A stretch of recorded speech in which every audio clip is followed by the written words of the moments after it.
Hey guys, welcome back to my channel. मैं आप सब लोगों का दिल से स्वागत करती हूँ अपने स्टैंडर्ड ह्यूमैनिटीज़ में।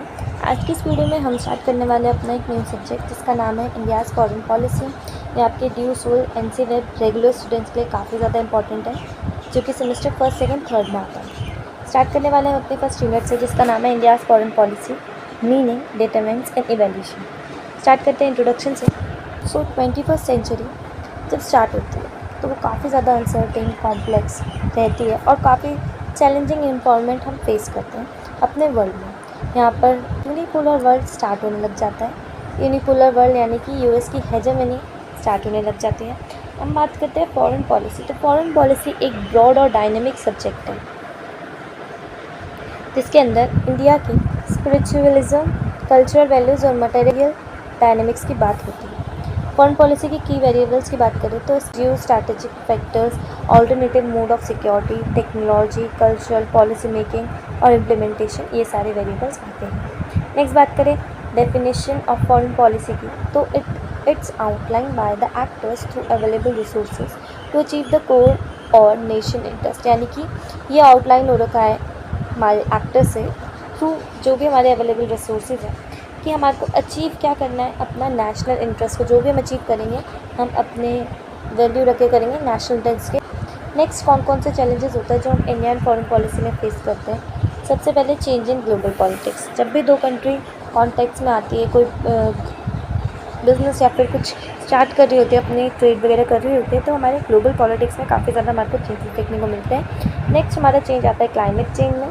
हमारे को टेररिज्म देखने को मिलता है और इंटरडिपेंडेंस। एक दूसरी कंट्री जब दो ट्रेड करती है, ठीक है, तो वो एक दूसरे में डिपेंड हो जाती है। इंटरडिपेंडेंस हमारे यहाँ से बढ़ जाता है, जो कि काफ़ी ज़्यादा एक चैलेंजिंग टास्क होता है। नेक्स्ट बात करूँ एम्स एंड ऑब्जेक्टिव की ऑफ इंडियन फॉरेन पॉलिसी, तो नेशनल इंटरेस्ट, नेशन का इंटरेस्ट सबसे पहले आता है। Next domestic and international determinants क्या होता है हमारे इंडियन फॉरेन पॉलिसी की, तो दोनों ही एक्सटर्नल और इंटरनल फैक्टर्स जो होते हैं काफ़ी इंपॉर्टेंट होते हैं, जिसके अंदर रियलिज्म, लिबरलिज्म एंड कंस्ट्रक्टिविज्म आते हैं। कंस्ट्रक्टिविज्म एक थ्योरी जिसमें कहा जाता है कि जो लर्नर है, जो रीडर है, वो लर्न करने की बजाय जो कॉन्सेप्ट है उसको समझे, ठीक है। नेक्स्ट इसके अंदर आता है national character, political tradition, geographical location, military strength, economic development जैसे कि डोमेस्टिक मेल हुआ यानी कि फैमिली, इंटरनेशनल। अब फॉरेन पॉलिसी इंडिया में कैसे बनती है, ये ऑक्यूपाई करती है बहुत इंपॉर्टेंट पीस हमारे वर्ल्ड में, जिसके वजह से इंक्रीज़ होता है हमारा कंपटीशन, कॉम्प्लेक्स इंटरडिपेंडेंस बढ़ती है और ह्यूज सर्टेनिटीज़ ग्रो होती है, growing disorder and systematic global power. तो कौन कौन रिस्पॉन्सिबल होता है हमारी इंडियन फॉरेन पॉलिसी के लिए, दैट इज़ प्राइम मिनिस्टर, हमारे external affair minister, home ministry और डिफेंस मिनिस्टर। इस पॉलिसी को इम्प्लीमेंट कौन कराता है, हमारी ministry of external affairs. Next बात करते हैं एवेल्यूशन कैसे होता है हमारे इंडियन फॉरेन पॉलिसी का, तो आपने देखा होगा रेट्रोस्पेक्ट्स और प्रोस्पेक्ट्स 2012 में सुमित गांगुली ने दिए थे, जिसमें उन्होंने कहा था कि personal, nation and systematic factors में हमारे को ध्यान देना चाहिए। नेक्स्ट बात करते हैं अपने इवोल्यूशन की, तो जो हमारा इंडियन फॉरेन पॉलिसी है वो 3 फेज़ में डिवाइडेड है। फेज़ 1 जिसमें हमने इंडिपेंडेंस हमारे को मिली थी, जब हम डीकोलोनाइजेशन से आज़ाद हुए थे, वहाँ से हमारे को इंडिपेंडेंस मिली थी, तो हमने यहाँ पे पीस ऑपरेशन स्टार्ट किया था। ये हमारा 1947 से 1962 तक है। इसमें चाइना ने वॉर किया था और हम यहाँ पे आइडियलिस्टिक फेज़ में जी रहे थे, जिसके बाद हमने सोचा था हम रियलिस्टिक फेज़ में स्टार्ट करेंगे। नेक्स्ट इसके बाद बात करते हैं सेकेंड फेज़ की, जिसमें आपका फर्स्ट हमने न्यूक्लियर टेस्ट किया था और यहीं पे हमने ताशकंद एग्रीमेंट साइन किया था। ये फेज़ आपका 1962 से 1991 का होता है। यहाँ पे यूनिपोलर वर्ल्ड देखने को मिलता है, सेल्फ हेल्प पोस्चरिंग और यूएस की हेजेमनी। नेक्स्ट बात करते हैं अपने थर्ड फेज़ की, जो कि 1991 में होता है। यहाँ पे हमने यूनाइटेड प्रोग्रेसिव अलायंस देखने को मिलती है और प्रैग्मेटिक अजम्पशंस जैसे कि doctrine of realism, liberalisation, privatisation and globalisation, यानी कि हमने NEP को, न्यू इकोनॉमिक पॉलिसी को अपनाया था। नेक्स्ट बात करते हैं नॉन अलाइंड मूवमेंट की। इसका मतलब होता है डिस्टेंस फ्रॉम टू कैम्प्स। तो USSR ने वॉर्सो पैक्ट की आइडियोलॉजी अपनाई थी और USA नाटो को अपनाया था, यानी कि नॉर्थ अटलांटिक ट्रीटी ऑर्गेनाइजेशन, जिसको ज्वाइन किया था पाकिस्तान ने। इंडिया जो थी वो डिपेंडेंट नहीं बनना चाहती थी क्योंकि वो अपने डेवलपिंग स्टेज में थी, इसलिए उसने नाम को अपनाया था इंडिया जो थी सपोर्टर थी डीकॉलोनाइजेशन की, वो अपोज करती थी रेसिज्म और अपार्थाइड को। नाम की फर्स्ट समिट हुई थी इंडोनेशिया के बैंडक में, और इसी को हम बैंडक कॉन्फ्रेंस भी बोलते हैं और एफ्रो एशियन कॉन्फ्रेंस भी बोलते हैं, जो कि 1981 में हुई थी। नेहरू जी थे को फाउंडर थे हमारे नाम के।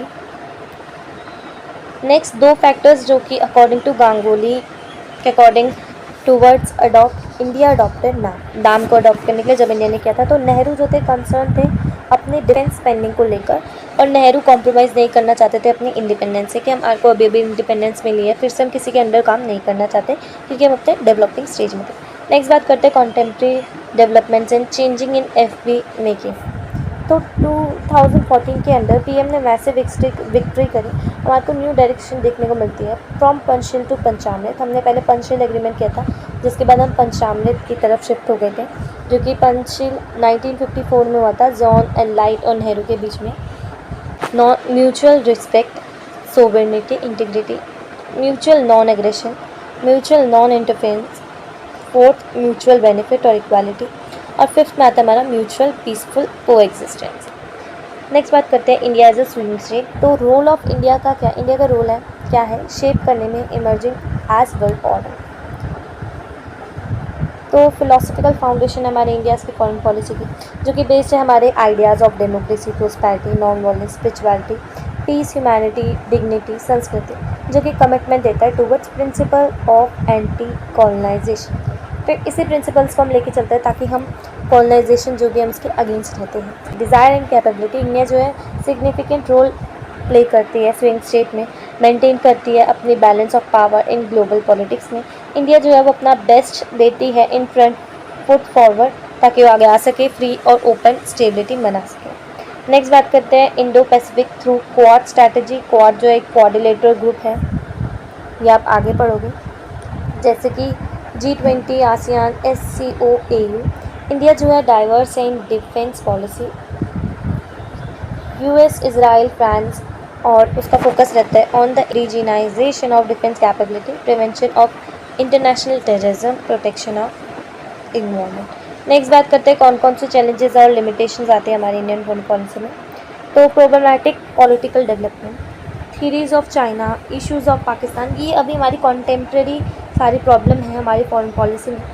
Issues of Pakistan, terrorism, insurgency, immigration, civil war, political instability, deadlock, diversion of issue, climate, pandemic of कोविड-19 and landscape in Asia.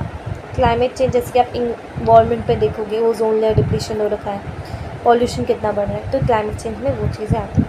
Next बात करते हैं पंचामृत की। पंचामृत यानी कि 5 पिलर्स हमारी इंडियन फॉरेन पॉलिसी के, ये कहीं ना कहीं सिमिलर है, जैसे कि हिंदू पूजा में आपका पंचामृत बनता है, जो कि 5 फूड्स को मिलके बना है, तो वैसे आपकी पंचामृत इंडियन फॉरेन पॉलिसी में 5 पिलर्स को मिलके बना है। सबसे पहले आता है सम्मान यानी कि डिग्निटी एंड ऑनर, इसके बाद आता है संवाद यानी कि ग्रेटर इंगेजमेंट एंड डायलॉग, समृद्धि, नेक्स्ट आता है हमारा समृद्धि जिसका मतलब होता है शेयर प्रोस्पैरिटी, नेक्स्ट आता है सरोकार यानी कि regional and global security, next आता है हमारा संस्कृति एवं सभ्यता यानी कि कल्चरल एंड सिविलाइजेशन लिंकेज।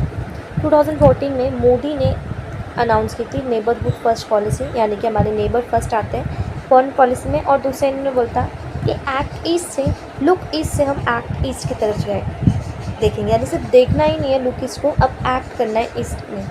तो हमने नेगोशिएशन की। Next civilisational Athos idea of dignity को हमने फॉलो किया।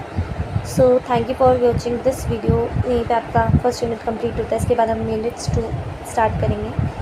सो बाय, मैं मिलती हूँ आपसे नेक्स्ट वीडियो में।